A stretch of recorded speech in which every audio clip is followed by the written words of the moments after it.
Welcome to LifeBlood. This is George G, and the time is right. Welcome to today's guest, strong and powerful Chris Craddock. Chris, are you ready to do this? Let's do it, brother. Come on. Let's go. Chris is the founder and CEO of the Redux Group. He's a nationally certified life coach with a doctorate in leadership. He's the host of the Uncommon Real Estate podcast, and he is the driving force behind REI Revive. Chris, I'm excited to have you on. Tell us a little bit about your personal life, some more about your work, and why you do what you do. Yeah, I graduated college in 2000, so going way back, and went on staff at an organization called Young Life. Loved it, but couldn't really make ends meet in the DC area. I'm making $20,000 to $25,000 a year as we started having a family, and so I started flipping houses as well to just make ends meet. Made 12 times what I made in a year in about 4 months, and allowed me to continue doing ministry for many years. And as I had more kids, I've got 6 kids now, which, yeah, it took a while to figure out what caused it. Now that I know, I can stop that. But with that said, I had to do something to essentially survive here in this area. And so I started flipping houses again. In ministry, I'd always led large teams. I'd gone back to school. I got a theology degree, and then I got a doctorate in leadership. And just always led large teams. Read Gary Keller's book, The Millionaire Real Estate Agent. And what I loved about it is that there was a color by numbers path to making $1 million a year, and doing that in a way that Zig Ziglar talks about, right? That you can have everything you want in life if you help enough other people get what they want in life. And so it wasn't winning through other people, it's winning with others. And I love that.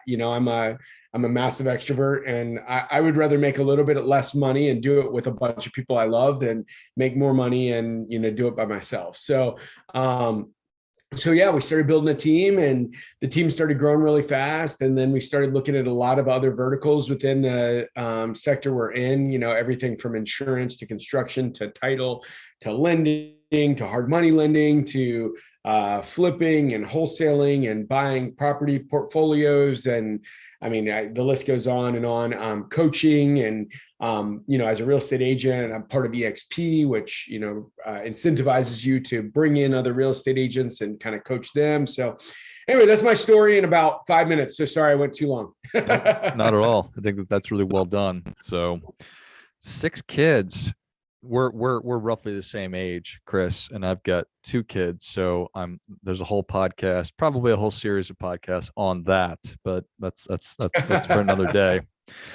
So where do you want to focus today? I've got a million questions. I'm curious how you prioritize your time. I'm curious how it is that you're able to scale all that. I'm also fascinated, like you, the whole color by numbers thing, because I want to be successful. I find that people want to be successful, but they don't know how. Right.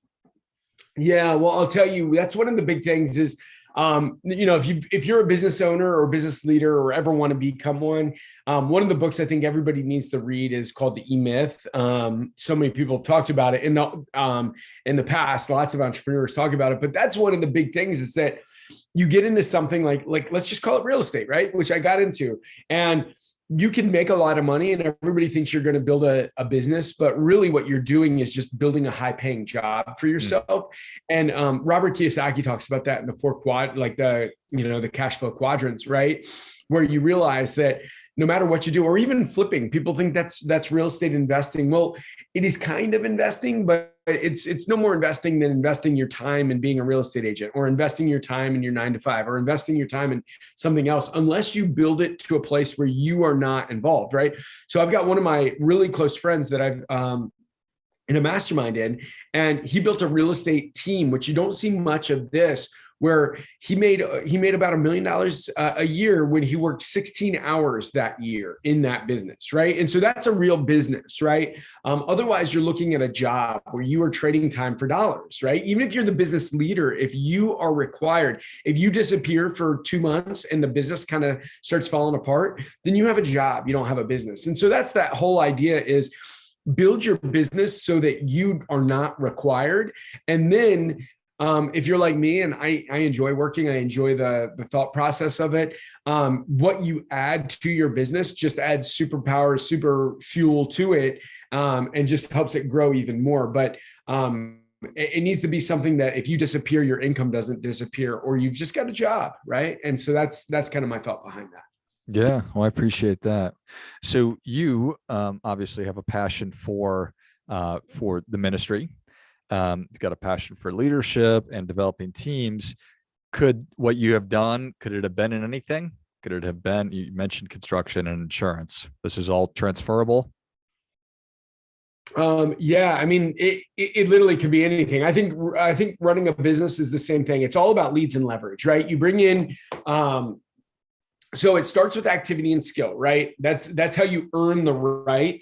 You have to bring in money, right? So activity, doing enough, talking to enough people, and getting good at what you're saying when you talk to them, right? And that comes from just doing the reps, right? And then you bring in money. Once you make money, then you need to figure out how to create leads, right? How do leads come in without you making the phone calls, right? So your marketing, your sales team, all that other stuff, like all of that has to happen to bring in leads.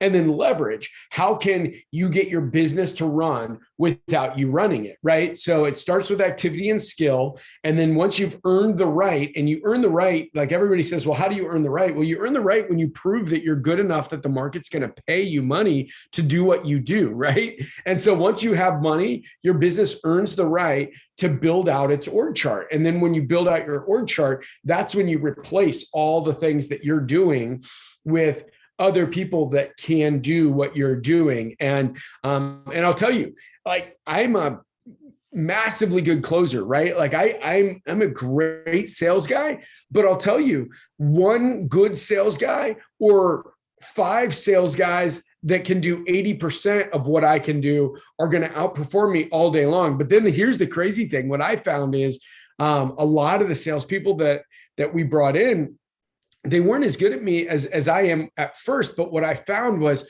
my time was being pulled in so many different directions. And so they were able to follow up on leads in a way that I was never able to follow up. And so their closing percentage ended up being better than my closing percentage because they were able to follow up and really build that out. So anyway, that was one of the massive revelations for me when I realized that, that was the case. And you also kind of stop believing that you have to be the one driving everything. So. Yeah, that's a really important thing. Do you find that as you're looking at people that are trying to do what you've done, how are they getting in their own way? Oof. Yeah, how are they getting in their own way? They either jump out of the business too fast and just hand people and say, here's my big pile of mess, you take it, without any plan or without any way to help them. And then they're in over their heads and then they drop the ball. Or they micromanage and stay too far in the weeds. And basically, Jim Collins calls it the genius with 1,000 helpers, decides that you're going to be the person that does everything, tells everybody what to do in the mix. And then, one, nobody enjoys that. And then 2, it's just not where people want to be. So. Yeah, appreciate that. So is there a certain amount of revenue that was coming in when you said, okay, now it's time for me to build this out? How do I know it's time? Yeah. How do you know it's time to build out? Well, I guess here's how we look at it, right? Is if you make, let's just say 100,000 a year, because that's an easy number to break down. If you make $100,000 a year, that means your time is worth $50 an hour, right? And so one of the things I learned from Mike Michalowicz in his book Clockwork, which he was the one that wrote Profit First. One of the things he talks about is the fact that you need to do basically a time audit. And it's the easiest thing in the world to do. It's simple, not easy. Let me rephrase that. You go buy a sticky notepad, right? And on your sticky notepad, everything you do for 2 weeks, you just write it down, return phone calls, return emails, like all those things. And then you just pop it in the wall of your office, pop it on the wall, pop it on the wall. And then after 2 weeks, you kind of categorize those things. What are the things that are below your pay grade? If you make $100 an hour or $100,000 a year, you're making $50 an hour. What are the things that are below $50 an hour? You put them in a side category, and then you hire somebody to do that.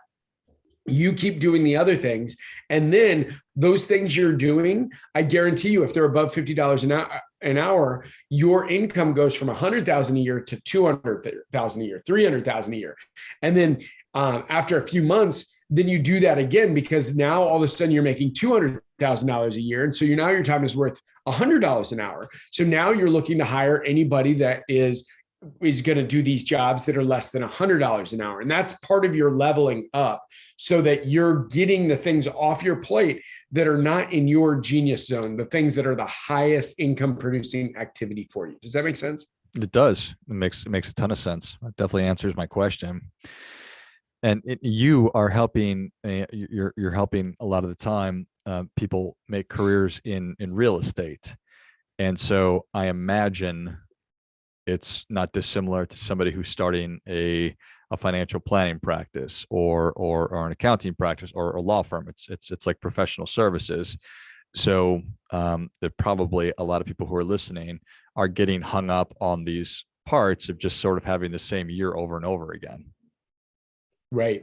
Well, yeah, I mean, absolutely. If you do the same thing you've always done, you'll get the same results you've always got. So if you're in, let's say, financial services, like whatever, you're working with folks that are retirement plan, investing, all the other stuff. You need to have more people coming in. So you need to figure out, how can you get more people coming in?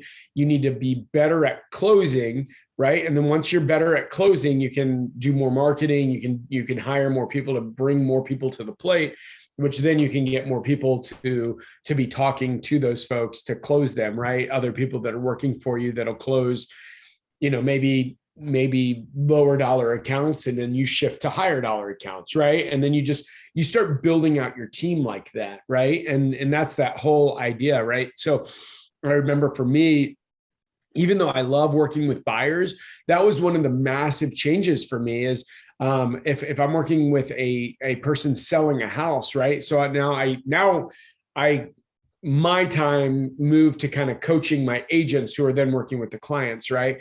But when I first made that shift, I was like, no, I can't. Like, all these buyers are people that are personal friends of mine. I can't do that. But a buyer took somewhere around like 12 to 16 hours, whereas a listing took 3 to 4 hours to do. And so I'm like, oh man, if I had somebody on my team showing houses, opening houses, all of a sudden I can pay them and buy back 12 hours of my life, and if I do that with 4 people a month, that's 40 hours of my life. And then what can I do with those 40 hours? I can spend some time building into those people that are my friends so that they don't feel abandoned. And then I spend other times building out and growing this machine that can grow so that I can get things in place that are now producing what I used to have to produce. I love it. So much of it comes down to just knowing the value of your time and understanding the numbers. How much time do you spend planning? Do you have like calendared monthly planning, quarterly planning, stuff like that? Yeah, I do. And man, I'll tell you, if I want to be totally, everybody loves to tell their highlights, but they don't really get real. But I'm going to get real. Like I do 2 to 3 times a year, and I need to be doing it minimum quarterly. We do have if you've ever read EOS Traction, which I think is a great book, Gino Wickman talks about, building out like your level 10 meeting, which I'll tell you, there's a 10-minute YouTube video on an L10 level 10 meeting. There's a great 10-minute YouTube video on it. and it is incredible.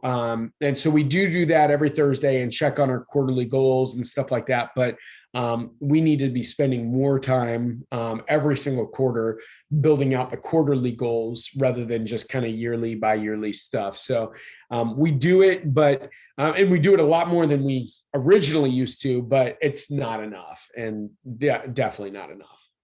Always opportunities to be getting better. Yeah. Well, it's funny because you hear all these, I get the opportunity to speak a lot. I get the opportunity to, and so like I'll be somewhere with a bunch of friends and you'll hear people on stage, and even myself included, and everybody's sharing the things that are going great. But then, you'll go have dinner with all the other speakers afterwards. And then you hear like, you open up the hood of the Ferrari and you realize lots of parts are rusted out, right? Like it's not as pretty as it sounds from stage. There's lots of parts that are need to be put in. And so I don't know, that's where I've just tried to be a little bit more real on stuff that, a lot of things are going really, really well. I mean, I couldn't even, just seeing where we are, like from where we started, it's just incredible. It's a dream.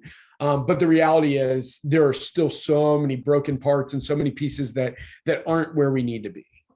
Yeah, well, I appreciate the honesty. And, Chris, if everything was just going perfect and it was just all ideal, then it wouldn't be real after all. So we're always needing to get better and improve. So appreciate you sharing that. Well, Chris, the people are ready for that difference making tip. What do you have for them? Oh man, I'll tell you, every day your business will grow to the extent, your business and your life will grow to the extent that you grow. So if you are not spending time investing in yourself, activity and skill, that is it right there. I mean, you've got to be spending, I say, a minimum of a half hour a day in personal development outside of team meetings, outside of all the other stuff. I'm usually listening to Audible or podcasts, and I usually do about an hour a day. And so I would say minimum half hour a day, but I think an hour a day will really be rocket fuel to your life, because you can choose your prophets. You can choose your mentors in this world. I've never met a lot of the people that are the biggest mentors in my life. And so, you can think, oh man, I'm just going to work hard. I'm just going to whatever. But I mean, that's foolishness. Wisdom is found in learning from other people and learning from people that are better than you are. And so why wouldn't you spend half an hour to an hour remolding your mind to think the way that these people are thinking? Well, I think that is great stuff. That definitely gets it. Come on, Chris, thank you so much for coming on. Where can people learn more about you? How can they engage with you? Yeah. So if you are a real estate agent or are thinking about becoming one, obviously the average podcast listener listens to 7 podcasts. I would love to be one of the other 7. Keep listening to this. I've got a podcast called The Uncommon Real Estate, and that's for real estate agents that also want to become investors. Second, I've got a Instagram channel or Instagram page, and I will reply to any messages, although I'm about 15 messages behind. I need to catch up. But I'll reply to any messages that anybody sends. People were so generous with their time with me when I was really working to level up. And so anybody that is interested in any of the stuff that I'm talking about, at Craddock, Craddrock. If you're interested in becoming a real estate agent or even joining our tribe as a real estate agent, just our organization, not our team or anything else, but just our tribe, just reach out to me. And those are some of the easy things. ChrisCraddock.com is my webpage, and Chris Craddock official TikTok. So would love to help any way I can. Love it. If you enjoyed this as much as I did, show Chris your appreciation and share today's show with a friend who also appreciates good ideas. Go to ChrisCraddock.com. Listen to the Uncommon Real Estate Podcast wherever you enjoy your podcast. Follow him on Instagram and connect with him there, and I'll list all those in the notes of the show. Thanks again, Chris. Boom. Thanks so much. And until next time, keep fighting the good fight. We are all in this together.